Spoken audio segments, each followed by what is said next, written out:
দীর্ঘ 10 বছর পর সুইজারল্যান্ড থেকে দেশে ফিরছে নির্লজ্জ প্লেবয় আব্রাহাম খান। নারী যেন তার কাছে হাতের খেয়ার পুতুল। আজ পর্যন্ত সে কতজন নারীর সঙ্গে রুমডেট করেছে তার নিজের কোনো হিসাব নেই। নারীরাও যেন রোদ মানেই পাগল।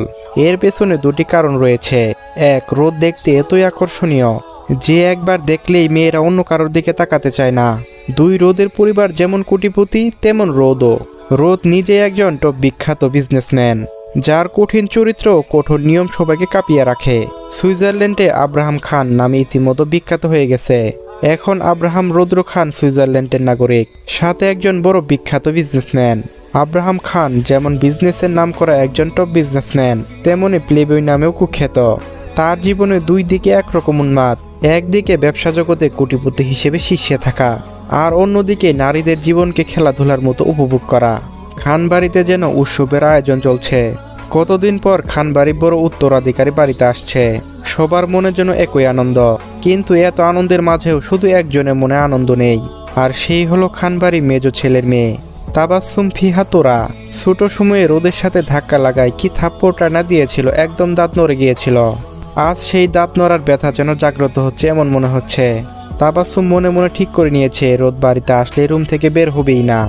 আব্রাহাম রোদ খানের বাবা আনোয়ার খান, তার দুই ভাই আশিক খান আর আরিফুল খান। আনোয়ার খানের সন্তান আব্রাহাম খান বড় ছেলে, আর আরশি ছোট মেয়ে। আশিক খানের মেয়ে তিথি আর তোরা। আরিফুল খানের সন্তান আয়ান বড় ছেলে, আর আরফা ছোট মেয়ে। এয়ারপোর্ট থেকে বের হলো আব্রাহাম খান। উচ্চতায় 6 ফুট 1 ইঞ্চি, দুধে আলতা ফর্সা শরীর, নানা জায়গায় টেটু, হাতে ব্যান্ডের ওয়াচ, জিম করা মাসল, দৃঢ় শরীর।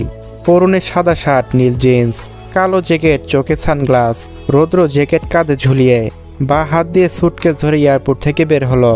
বের হতে দেখলো পুরো পরিবার দাঁড়িয়ে আছে। রৌদ্র এগিয়ে এসে আনোয়ার খানকে জড়িয়ে ধরে বলল, হাই ডেড, কেমন আছো? আনোয়ার খান রোদকে জড়িয়ে ধরে বললেন, আমিও ভালো আছি মাই সান, কিন্তু এখন আরো ভালো হয়ে গিয়েছি সন্তানটাকে কাছে পেয়ে। পাশ থেকে তিতি বিজলিয়ে বলল, রোদদা, তোমাকে তো একদম বিদেশি বেড়ার মতো লাগে।